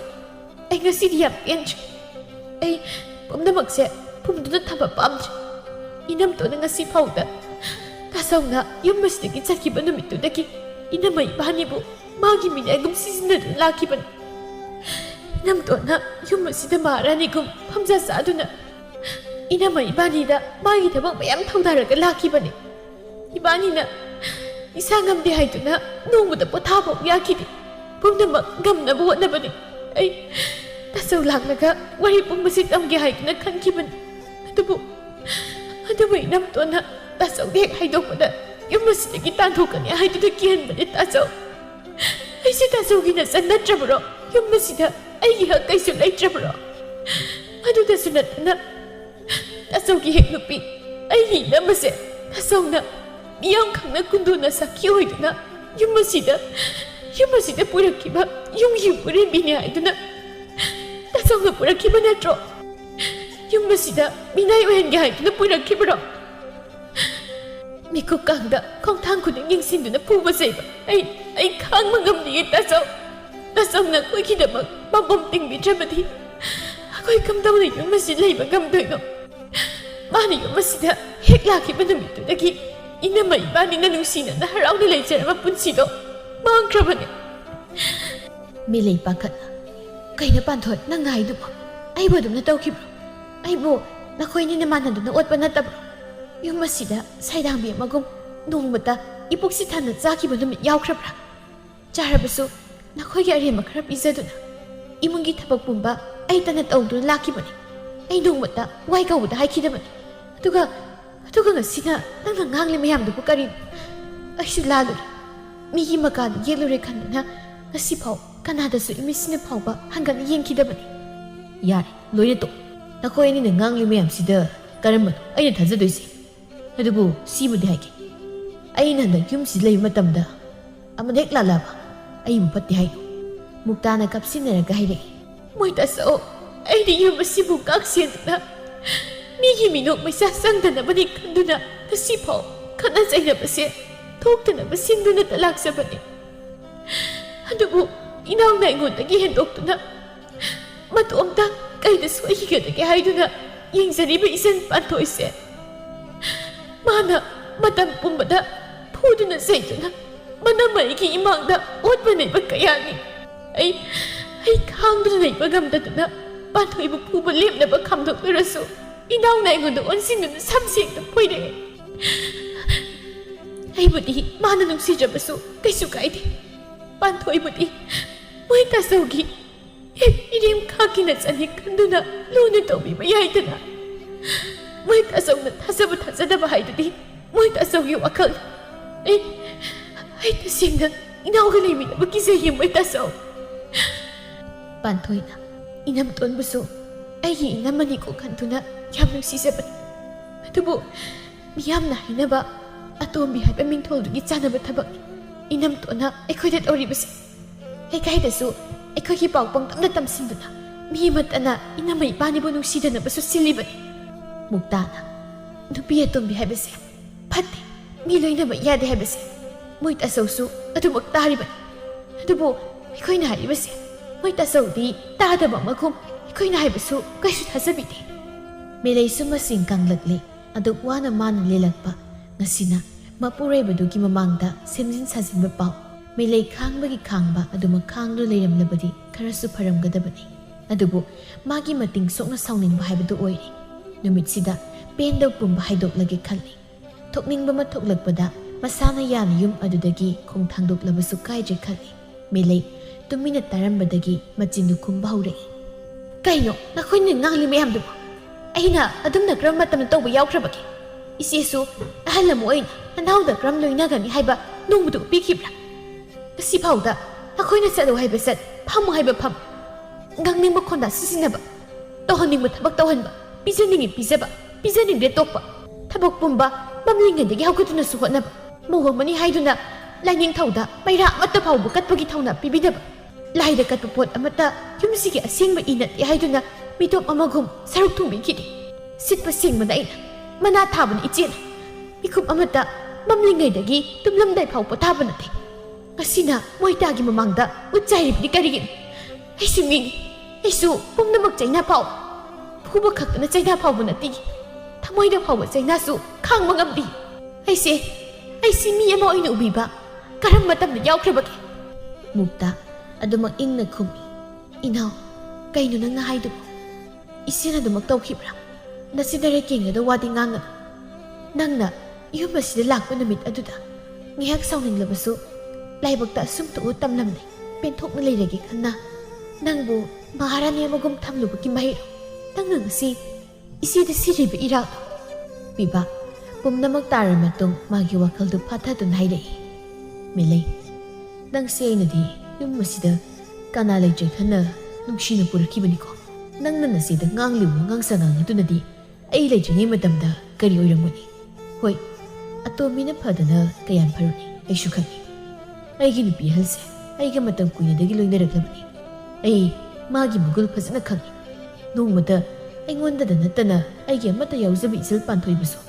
Masalda masalgum na loinaraglabani. Yung masida makata na layning labadi nang gilamsa to. Krasim to. Natrabadi ay napatabang amlagtami kupta ako'y amatabang oiron. Nang di sup naging minungsi magidama yung masida purakibani. Nang gayga hanang kang naruba loinarubaso natin. Nang ginagul ay lintina kang manating. Hari mayam sida asum masing maso karadum yarong munay ay kangi. Mukta amadi pantoy makoy anidi melaybu tantok kinabasing mani. Adubu bibana do magtabtadun laybaduda kari haisingduna hena sawon sige haiduna kalibani. Mukta wakal kan bayaba kala matungda hay khangdi hayde khangdi asum ne hekta haire. Moita so ay wapamase lotun thama pamtri ay ngasidi hairage. Moita so yum masidagi sakraba matung ay thale. Adubu inauna khangkrabadi kari oigani tamma ngamde haiduna aina inauda khangandabani. Adubu aina samobado masu irai laina khangkri. Mana ay isama pangkrabadi mangona mangzaba lakani khanduna ay puksida morada thumki. Madudasu kaidabadagi noma aida lakadaba lambida asathaw haidoktuna thamlambadagi ay sinathubada ay koisi khada mitamliba ibanigi asengba isado kaikibani. Pantoy di manamana liribu wariduda yamna nokningba haidu oire. Milay madi waridu tabada pakhatsay. Bibadi waridu tabada sawningba ni hemalagtana milaydi kupangna thagiba khanghaude. Aduk pukjel bikpa nangmakna thabak adu tawraba natro. Iche aduk mahupuba wai thabada phawba tuhchumba wari chegi nasilmakna aduk phattaba wai. Tande chalo nangdi yumsi layba yaroi. Mathong marung khangdaba nangmonda minungsi olluba ina lani. Nangmu pukjel bikpa ay amuk pakthangirakchi. Kanasu layje khanduna nangbu mafamsi changjapam pirubani. Chalo nasakto ay mangsida amgan ulakana. Milay taptharaga piroina mityengda muktaba yengduna hairei. Iche nangna yumsida aybu aduk yam layhaningdrabanina ay chalagi. Adubu mi amagi minungsi chendaba oida padabada natana tahadna yumlaba wari ka ihal isiduna aybu silana uhanbi.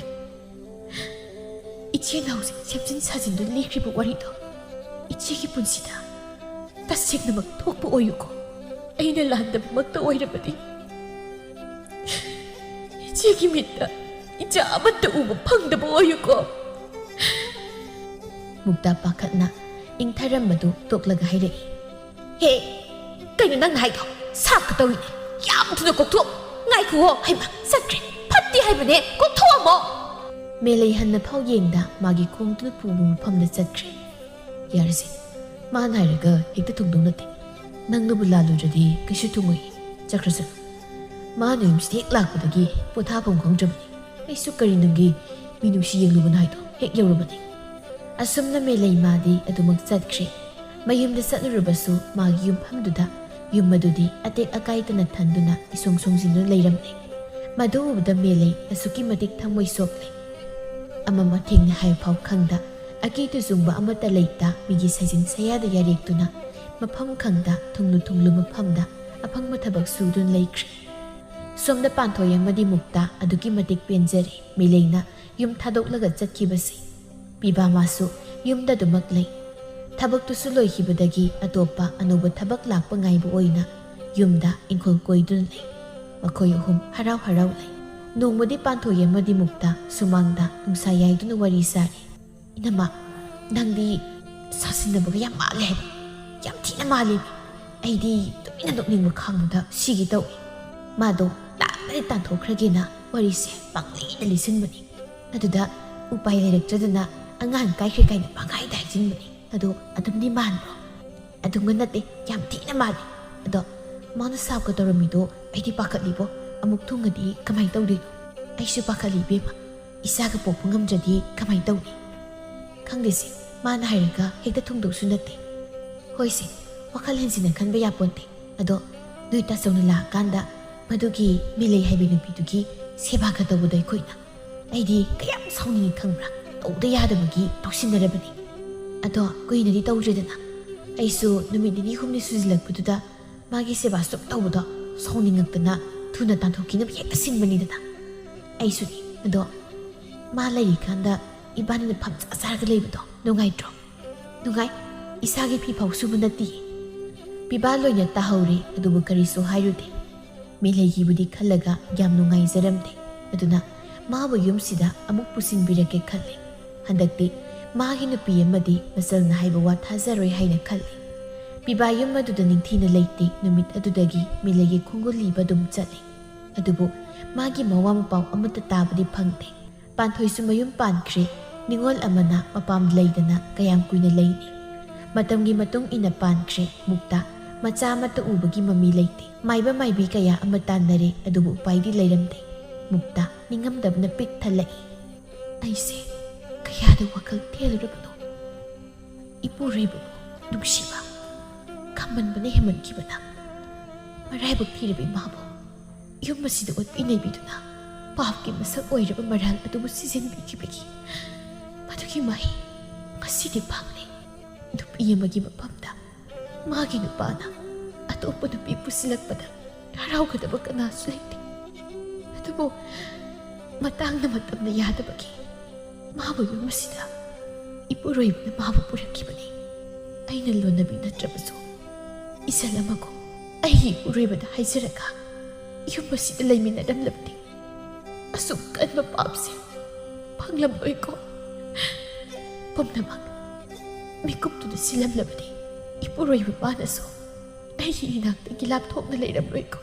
ꯃꯣꯏ ꯇꯥꯆꯧ, ꯅꯪꯗꯤ ꯌꯨꯝꯗꯁꯨ ꯃꯔꯛ ꯃꯔꯛꯇ ꯅꯠꯇꯅ ꯍꯜꯂꯛꯈꯤꯗ꯭ꯔꯤ. ꯄꯥꯟꯊꯣꯏꯁꯨ ꯃꯇꯝꯒꯤ ꯃꯇꯨꯡ ꯏꯟꯅ ꯁꯥꯒꯩ ꯑꯣꯟꯈ꯭ꯔꯦ. ꯍꯧꯖꯤꯛꯇꯤ ꯌꯨꯝ ꯑꯁꯤꯗ ꯀꯅꯥ ꯂꯩꯖꯗꯕ ꯑꯃꯒꯨꯝ ꯅꯥꯏꯇꯣꯝ ꯇꯔꯛ ꯇꯔꯛ ꯏꯇꯣꯝ ꯍꯤꯡꯕꯗ ꯇꯥꯔꯕ꯭ꯔꯥ? ꯄꯤꯕꯥ ꯃꯦꯂꯩꯕꯨ ꯐꯪꯃꯜꯂꯛꯇ꯭ꯔꯕꯗ ꯃꯌꯨꯝꯗ ꯍꯜꯂꯛꯂꯕꯁꯨ ꯃꯥꯒꯤ ꯅꯨꯄꯤꯅ ꯃꯆꯥ ꯃꯇꯨ ꯎꯕ ꯐꯪꯗ ꯂꯩꯕꯗꯨꯗ ꯍꯦꯟꯅ ꯁꯥꯎꯅꯤꯡꯕ ꯍꯥꯏꯕꯗꯨ ꯑꯣꯏꯔꯤ. ꯑꯗꯨ ꯄꯤꯕꯥ ꯑꯣꯛꯇꯕ ꯋꯥꯈꯜ ꯊꯦꯟꯕ ꯅꯨꯄꯥ ꯑꯃꯗꯤ ꯅꯠꯇꯦ. ꯄꯤꯕꯥ ꯃꯌꯨꯝꯗ ꯍꯜꯂꯛꯂꯒ ꯂꯩꯔꯤ. ꯃꯈꯣꯏ ꯑꯅꯤ ꯋꯥ ꯀꯌꯥ ꯉꯥꯡꯅꯗꯦ. ꯃꯨꯛꯇ ꯄꯤꯕꯥꯅ ꯋꯥꯔꯤꯗꯨ ꯈꯪꯉꯤ ꯍꯥꯏꯕꯁꯤꯗꯤ ꯈꯪꯕ ꯅꯠꯇꯦ. ꯃꯥꯅ ꯌꯨꯝꯗ ꯍꯜꯂꯛꯇ꯭ꯔꯤꯕꯗꯨ ꯃꯆꯥ ꯌꯥꯎꯗꯕꯒꯤꯅꯤ ꯍꯥꯏꯅ ꯈꯜꯂꯤ. ꯃꯣꯏ ꯇꯥꯆꯧꯅ ꯏꯆꯥ ꯄꯥꯝꯂꯕꯗꯤ ꯑꯇꯣꯞꯄ ꯏꯅꯥꯎ ꯑꯃꯃꯨꯛ ꯄꯨꯁꯤꯟꯕꯤꯔꯣ. ꯑꯩ ꯀꯩꯁꯨ ꯍꯥꯏꯖꯔꯔꯣꯏꯒꯦ. ꯑꯩ ꯏꯅꯥꯎ ꯃꯤꯂꯩꯗ ꯌꯥꯝ ꯂꯥꯟꯈ꯭ꯔꯦ. ꯑꯩꯕꯨ ꯑꯃꯨꯛꯇ ꯉꯥꯛꯄꯤꯌꯨ. ꯃꯥꯅ ꯊꯃꯣꯏ ꯁꯣꯛꯅ ꯄꯤꯔꯝꯕ ꯁꯥꯞ ꯑꯗꯣ ꯑꯩ ꯐꯪꯂꯦ. ꯑꯩ ꯄꯨꯝꯅꯃꯛ ꯈꯥꯡꯗꯨꯅ ꯄꯦꯟꯊꯣꯛꯄ ꯉꯝꯂꯅꯤ. ꯁꯥꯒꯩ ꯑꯁꯤꯒꯤ ꯈꯜꯂꯒ ꯃꯣꯏ ꯇꯥꯆꯧꯅ ꯑꯇꯣꯞꯄ ꯅꯨꯄꯤ ꯑꯃ ꯄꯨꯔꯛꯄꯗ ꯑꯩ ꯅꯨꯡꯉꯥꯏꯇꯕ ꯀꯩꯁꯨ ꯇꯧꯖꯔꯣꯏ. ꯑꯩꯁꯦ ꯑꯗꯨꯈꯛꯅ ꯊꯃꯣꯏ ꯄꯤꯛꯄ ꯃꯤ ꯃꯥꯟꯕ꯭ꯔꯅꯤ ꯃꯨꯛꯇ? ꯃꯤꯂꯩꯗꯤ ꯃꯇꯝꯗꯨꯗ ꯃꯥꯒꯤ ꯄꯨꯟꯁꯤꯗꯣ ꯃꯥꯡꯍꯟꯅꯤꯡꯗꯕꯗꯒꯤ ꯄꯨꯔꯛꯈꯤꯕꯅꯤ. ꯑꯗꯨꯕꯨ ꯉꯁꯤꯗꯤ ꯃꯥ ꯃꯐꯝ ꯀꯗꯥꯏ ꯂꯩꯈ꯭ꯔꯕꯅꯣ ꯍꯥꯏꯕ ꯈꯪꯗ꯭ꯔꯦ. ꯅꯣꯏꯅ ꯃꯉꯣꯟꯗ ꯇꯧꯈꯤꯕ ꯄꯨꯝꯅꯃꯛ ꯑꯩꯁꯨ ꯈꯪꯉꯤ. ꯑꯗꯨꯕꯨ ꯉꯁꯤꯗꯤ ꯍꯧꯈ꯭ꯔꯦ. ꯑꯩ ꯏꯃꯤꯠꯇ ꯏꯆꯥ ꯎꯗꯦ ꯍꯥꯏꯗꯨꯅ ꯏꯁꯥꯒꯤꯒ ꯈꯜꯂꯒ ꯑꯇꯣꯞꯄ ꯅꯨꯄꯤ ꯊꯤꯒꯗꯕ ꯅꯨꯄꯥꯗꯨ ꯅꯠꯇꯦ. ꯃꯇꯝ ꯈꯔ ꯍꯤꯡꯂꯤꯉꯩ ꯃꯇꯝꯁꯤꯗ ꯅꯪ ꯑꯩ ꯍꯔꯥꯎ ꯍꯔꯥꯎ ꯂꯩꯃꯤꯟꯅꯔꯒ ꯑꯗꯨꯃꯛ ꯄꯨꯟꯁꯤ ꯂꯣꯏꯕ ꯉꯥꯏꯁꯦ ꯍꯥꯏꯔꯕꯁꯨ ꯌꯥꯏ. ꯑꯗꯨꯒ ꯑꯩꯒꯤ ꯏꯐꯝꯗ ꯏꯆꯥ ꯌꯥꯎꯕ ꯌꯥꯎꯗꯕ ꯊꯣꯏꯗꯣꯛꯇꯦ. ꯅꯪꯅ ꯄꯥꯝꯂꯒꯗꯤ ꯃꯔꯥꯏꯕꯛ ꯊꯤꯔꯕ ꯑꯉꯥꯡ ꯑꯃ ꯌꯣꯛꯇꯨꯅ ꯏꯆꯥ ꯁꯛꯅ ꯅꯥꯎꯌꯣꯛꯅ ꯀꯣꯟꯁꯦ ꯍꯥꯏꯔꯕꯗꯤ ꯑꯩꯁꯨ ꯌꯥꯏ. ꯃꯨꯛꯇ ꯃꯥꯒꯤ ꯅꯨꯄꯥꯒꯤ ꯋꯥꯍꯩ ꯈꯔꯁꯤꯗ ꯃꯥꯗꯤ ꯌꯥꯝꯅ ꯏꯀꯥꯏꯕ ꯑꯃ ꯐꯥꯎꯔꯤ. ꯑꯃꯔꯣꯝꯗꯅ ꯌꯥꯝꯅ ꯄꯦꯟꯖꯔꯤ. ꯃꯨꯛꯇ ꯑꯉꯥꯡ ꯑꯃ ꯌꯣꯛꯁꯦ ꯍꯥꯏꯕꯁꯨ ꯍꯥꯏꯈꯤꯗ꯭ꯔꯦ. ꯄꯨꯟꯁꯤ ꯃꯇꯦꯛ ꯑꯁꯤ ꯃꯥꯒꯤ ꯃꯄꯨꯔꯣꯏꯕꯒꯤ ꯁꯦꯕꯥ ꯃꯇꯣꯜꯂꯣꯝꯅ ꯇꯧꯖꯔꯒ ꯄꯨꯟꯁꯤ ꯂꯣꯏꯕ ꯉꯥꯏꯔꯒꯦ ꯈꯟꯈ꯭ꯔꯦ꯫ ꯄꯨꯟꯁꯤꯗ ꯇꯧꯈꯤꯕ ꯑꯔꯥꯟꯕ ꯑꯗꯨꯒꯤ ꯁꯥꯞ ꯑꯗꯨꯗꯤ ꯃꯥꯡꯕ ꯌꯥꯗꯕꯅ ꯄꯨꯟꯁꯤ ꯆꯨꯞꯄ ꯃꯨꯛꯇꯥꯒ ꯁꯥꯞ ꯑꯗꯨꯒ ꯂꯣꯏꯅꯗꯨꯅ ꯃꯄꯨꯔꯣꯏꯕꯒꯤ ꯃꯤꯠꯌꯦꯡ ꯃꯈꯥꯗ ꯄꯨꯟꯁꯤꯗꯨ ꯂꯦꯟꯈꯤꯔꯝꯃꯤ꯫